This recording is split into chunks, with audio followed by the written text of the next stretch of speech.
예, 국민의힘 전주의 의원입니다. 그 장관님, 지금 온 세상을 떠들썩하게 하는 게 이제 대장동 게이트인데요. 그 대장동 게이트에 대해서 뭐 국민들이 가장 가지고 있는 큰 의혹은 뭐라고 생각하십니까?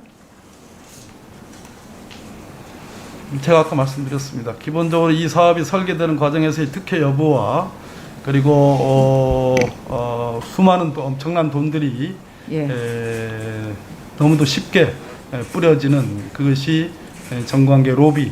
예, 그렇죠. 예, 방금 말씀하신 것처럼 두 가지가 큰 축이라고. 이 사업 그 설계에서부터 이 특혜를 가졌다. 그러니까 이 대장동 그 사업의 7% 지분을 가진 화천대유와 천화동인이 3억 5천만 원을 투자를 하고 배당금이 4,040억, 1,154배의 수익을 올렸습니다. 반면에 50% 플러스 1주를 가진 성남도시개발공사는 25억 출자했는데 1,830억 원 배당을 받았고요. 이러면 화천대유와 천화동인이 받은 이 수익 배당금의 한 절반도 안 되는 그런 금액입니다. 그래서 이렇게 큰 수익을 내는 이 사업에 있어서 어떻게 이렇게 민간에게 천문학적인 특혜가 갔냐, 이게 가장 국민들이 궁금해하는 부분이고요. 그것이 바로 이 사건 수사에서 밝혀야 될 것이고, 이 설계 잘못, 이 몸통이 누군지를 밝혀야 된다고 생각합니다. 동의하시죠? 네, 진상규명해야 됩니다. 예, PPT 보겠습니다. 대장동 몸통이 누구인지가 가장 중요한 부분인데요. 이 대장동은 성남시에 위치하고 있습니다. 맞죠? 이재명 당시 성남시장이 대장동은 내가 설계했다, 이렇게 스스로 말씀을 하셨습니다. 그 밑에 실행을 한 사람이 유동규 성남도시개발공사 이제 기획본부장입니다. 이분이 지금 며칠 전에 구속이 됐어요. 업무상 배임으로 구속이 됐습니다. 그 내용은 이러한 말도 안 되는 계약, 민간에게 특혜를 주는 이런 계약을 함으로써 결국은 성남도시개발공사에 손해를 끼쳤다, 수천억 원의 손해를 끼쳤다, 이제 그런 혐의 사실로 알려져 있고요. 그뿐만이 아닙니다. 이게 시민들에게 돌아가야 할 개발 이익도 결국은 손해를 보게 했다, 이런 내용이 영장에 포함되어 있다고 언론 보도가 되고 있습니다. 그러면 장관님, 지금 이런 구조면 당연히 그 윗선 수사해야 되는 거 아닙니까? 그게 맞죠? 뭐 제가 판단할 사항이 아니에요. 판단할 사항이 아니신 게 아니죠. 왜냐하면 지금 대검에서 일어나고 있는 모든 사건, 그렇게 고발장, 그리고 판사 문건, 뭐 이런 거 다 지금 윤석열 총장, 대검 총장이었던 윤석열 총장 지시였느냐 관여였느냐, 이거 수사하고 있잖아요. 마찬가지입니다. 이거는 그래서 이거는 당연히 이거는 윗선을 수사를 해야 되는 것이고요. 어느 국민이 유동규 씨가 이 사건의 몸통이라고 생각하겠습니까? 그거는 속아 웃을 일입니다. 그렇기 때문에 지금 이 법무부 장관으로 앉아 계신 게, 제가 누누이 말씀드리지만 민주당원으로 앉아 계시니 굉장히 혼란스러워요.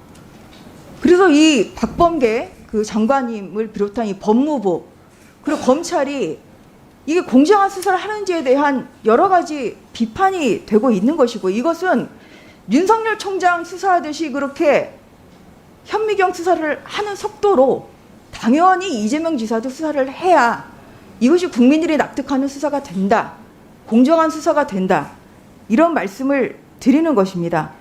다음 보겠습니다. 왜 제가 이런 말씀을 드리냐면요, 이재명 지사가 이런 얘기를 이제 SNS에 쓰셨거든요. 단돈 100만 원 들어가는데 예산 집행도 시장이 결제한다.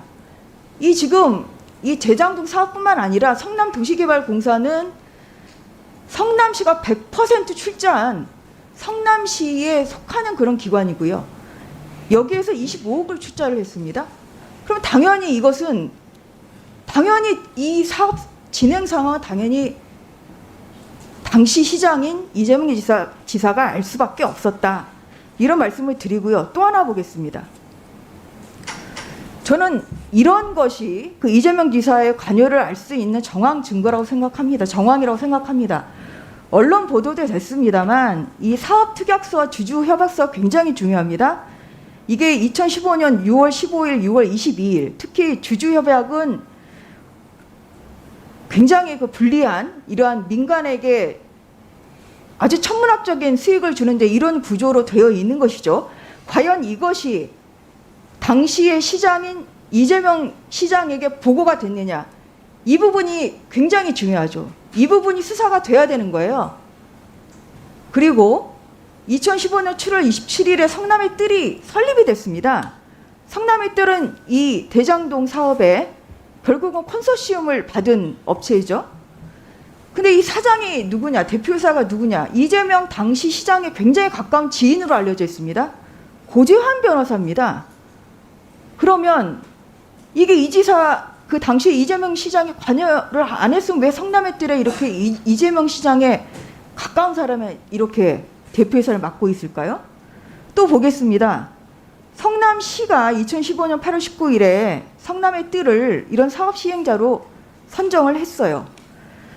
그리고 그 다음에 11월 8일에는 도시개발구역에서 그 신흥동 그 1공단 부지를 제외하는 이러한 개발 계획 변경도 했고요. 그 과정에서 성남의 뜰은 2016년 10월 25일 성남시 이행확약서를 제출을 합니다. 2017년 3월 30일 부재소 특약서 또 이런 것을 제출을 했고, 이게 다 성남시에 이거는 제출한 자료예요. 이거 성남시, 이거 성남의 뜰이 성남시에 이러한 자료를, 이러한 확약서나 이러한 부재소 특약서 이런 서류들을 제출을 했습니다. 그래서 이재명 지사가 그때 2018년 경기도지사 출마 당시에 선거 공보물에도 이 대장동 사업을 본인의 시장 치적으로 쓰면서 5,503억의 그 이익이. 네. 근데 이런 걸 쓰셨단 말이에요. 그래서 이게 검찰이 합리적인 수사를 한다고 하면 이것은 지금 성남시에 대한 압수수색이 이루어져야 됩니다. 근데 지금까지 안 이루어진 건 알고 계시죠, 장관님? 근데 뭐 현재까지는 성남시에 대해서 안 이루어져 있어요. 네? 그래서 이러한 17명 이 사람이 중요한 게 아니라 이 수사의 속도, 그리고 수사의 과정을 보는 것이죠. 과연 이것이 공정한 수사를 할 수 있냐. 결국은 이것은 결국은 오히려 꼬리 자르기 수사를 하는 거 아니냐, 이러한 비판의 소리가 있는 것이고요. 그렇기 때문에 국민의힘에서는 이것은 검찰은 믿을 수 없으니까 특검을 수용해야 된다, 좀 이렇게 주장을 하는 것입니다. 여기에서도 공정한 수사를 하겠다는 자신 있으세요? 지금 서울중앙지검에서 전담팀을 만든 지 나흘 만에 유동규 씨를 구속을 했습니다. 매우 신속한 수사라고 평가를 하고 있고요. 지금 전재 의원님 말씀 중에 고발 사주권과 대장동 건의 비교가 있었는데 전체적인 범행이 이루어지고 있던 장소, 또 전체적인 범행 기간, 또 피해 법익, 뭐 이런 등등 또 여러 가지를 놓고 볼 때 두 사건을 평면적으로 단순히 비교하는 것은 저는 맞지 않다라고 생각이 듭니다. 어느 한 곳도 치우침이 없이 대장동 건 말씀하시는데요. 치우침이 없이, 성역 없이 저는 서울중앙지검과 또 경찰이 이 사건의 실체에 저는 도달할 거라고 생각을 하고요. 특검 문제 말씀하셨는데, 특검은 제가 여러 차례 관여하고 대표 발의도 해보고 제 의정 활동의 상당 기간이 특검과 관련된 그런 의정 활동이었습니다. 그러나 현재 대선이 진행되는 이 시점에서 여야 간에 특검안을 놓고서 협상을 해야 되고, 설사 합의가 돼서 특검법을 발의해서 통과시키다 하더라도 특검을 임명하고 또 수사팀을 짜고 또 수사를 개시하고 하는 그 과정들이 굉장히 오래 걸립니다. 결국은 국회에서 결정할 문제지만, 그렇다고 해서 지금 서울중앙지검과 경기남부경찰청이 하는 이 수사를 중단할 수는 없지 않겠습니까?